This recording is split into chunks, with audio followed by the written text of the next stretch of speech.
Hello sir, greetings. This is Yuvraj Singh Chaman and I am recording the demo video, and the topic I have chosen is tense.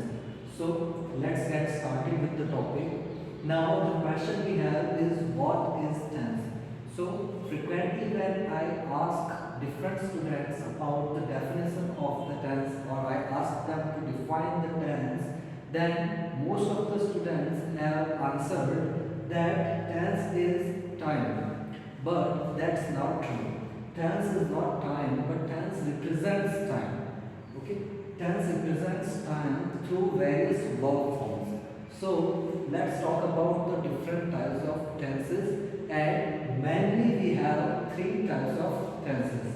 And the three types are first, past, then present, and future. So past is the tense that represents the time that has gone. Present is the tense that represents the time which is going on, and future is the time that represents the time that will take part in upcoming time. Okay. Now, if we talk about the subtypes of tenses, then we have four subtypes, and the subtypes are simple, continuous, perfect, and perfect continuous. Now, these all four subtypes are used individually for each main type of tense. Now, if we talk about the chart of the tense, then according to the chart, the first tense out of 12 tenses we have is simple present tense. Now, if we go with the sequence I have written here, then I have mentioned past as the first tense. But now I'm saying that simple present is the first tense according to the chart. So I'm saying that because when we talk about the timing, then present is always prioritized. That's why we have the first tense as simple present. Now let's get started with simple present tense. Firstly, we'll have a view about the helping verbs, main verbs used in simple present. Then we'll talk about the uses of that tense.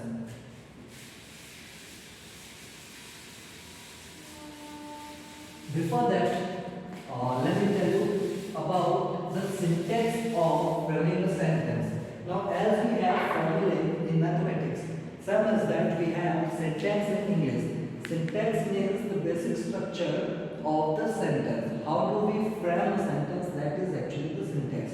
So the common syntax is subject, verb, object, or complement. Subject gives us information about the doer of the action or the person we are talking about. Verb denotes the action or the state of being, and object tells us about the receiver of the action or directly an object. Now, complement tells us more something about the verb, or we can say indirectly object. Now, that is the common subject. Now, if we talk about the helping verbs of the simple present tense, then the helping verbs are do or does. These are the helping verbs. Now there is a rule that generally we don't use the helping verbs in positive sentences of simple present and simple past tense. Generally. But if we emphasize a sentence, then we can use the helping verbs in positive sentences as well of the both tenses, simple present and simple past. But for now, let's go with this rule that we won't use the helping verbs in the positive sentences of simple present tense. That's why I'm not going to use any helping verb in the positive sentences. Now, second thing is the main verbs. When we have an action in a sentence, then we use the main verbs. And the main verbs are the first form of the verb and the fifth form of the verb. Especially in India, they are taught that we have five verb forms in English grammar. Okay, the five verb forms are: the first is of course the base form, second is past form, then the third is past participle form, fourth is ing form. We may say gerund or present participle, and the fifth one is singular marker, or we can Now, fifth form is S or ES form. When we add S or ES in the first form of the verb, then it becomes the fifth form. Now, first form is considered to be plural. Okay? That means we use the first form with plural subjects and fifth form is used with the singular subjects. Right? Now, there is an exception, like it's a language, it's not a subject, so of course there are many exceptions. And exception is that when we have I and you subjects, though they are similar, but we use plural helping verbs and main verbs with them. One more exception is there, was. With I we use was that is singular. Okay. Now, next verb is and are. Yeah. We use is and are also in simple present tense when we have state of being. When we have state of being, then we use is and are. Now, of course, is singular, are is plural, and am is used with I always. And we have has and have also in simple present tense. Has singular and have plural. Now, has and have are used when we have a possessive type of sentence. When we show possession of something over something, then we use these verbs. Okay. Now let's go with the examples. Firstly, we'll talk about has or have. That is when we show possession of something, then we use this type of sentences. Now suppose if I want to say that I have a car, then what will be the syntax of that sentence? Simply the syntax will be I subject, then what comes? Verb. Verb is have. Now as we have talked that I and you, though they are singular, they take plural helping verb and verbs. That's why we have used plural have. I have, then we use an article of, and finally car. That is our object. Okay. Now, if we talk about the state of being, then I can say I am happy. Now look here. I is of course the subject, am is verb, and happy is here an adjective. So it is a complement. Okay, it's telling us more. Like what's the state of being? It's giving us more information about the verb. So I am happy. Now we may add a time variable as well. So I'm adding a time variable today. I am happy today. Okay.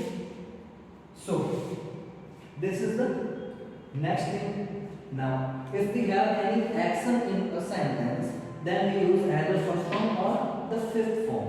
Now look, suppose if I say that he plays football. Now, he is the subject here and play is the main. Okay, and football is our object.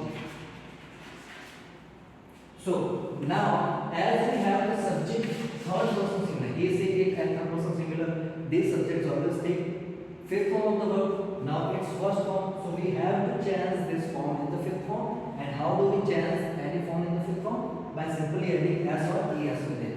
So as the last letter is y, so simply it will be s, and it becomes he plays football. Now let's talk about the helping verbs now. As we have talked that we don't use helping verbs in the positive sentences, so we'll make it negative to use the helping verb. So what will be the negative? Now, when we have a negative sentence, then we use not after the helping verb in negative sentences.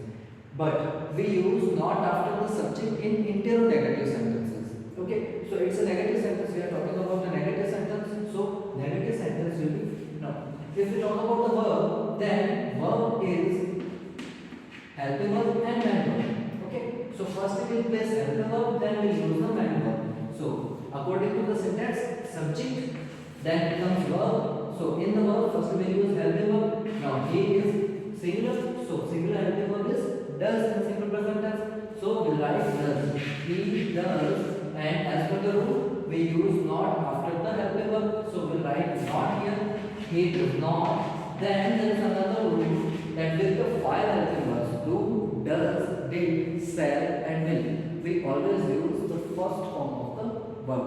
So here we write play only. We can't write plays. He does not play football.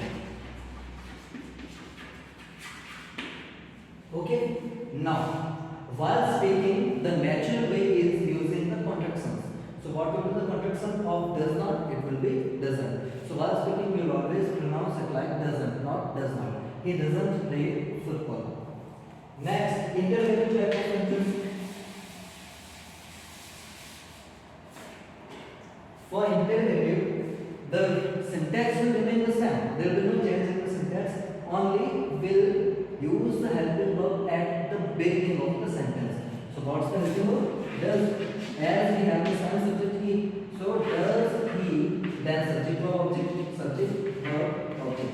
In the verb we use now. Of course it's interrogative, so helping verb will be used, but we have used it at the first place, so no need to repeat. So subject verb is play and object, full body. And at the end, question mark, or we can say sign of interrogation. Does he play football? Now interrogative. Does.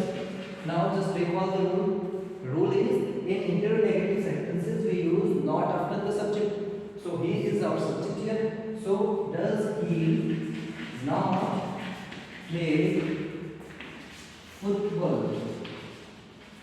And question mark. Now, while pronouncing or while enunciating the sentence, we'll say, doesn't he play football? So this is the simple rule, how to frame the sentences in simple present tenses.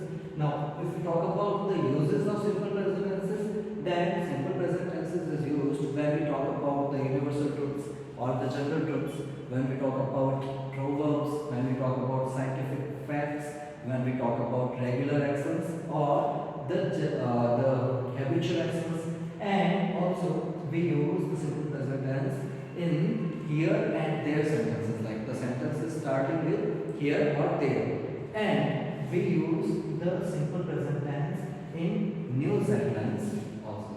So this is about the simple present tense. I hope you liked it. Thank you so much. Have a great day ahead.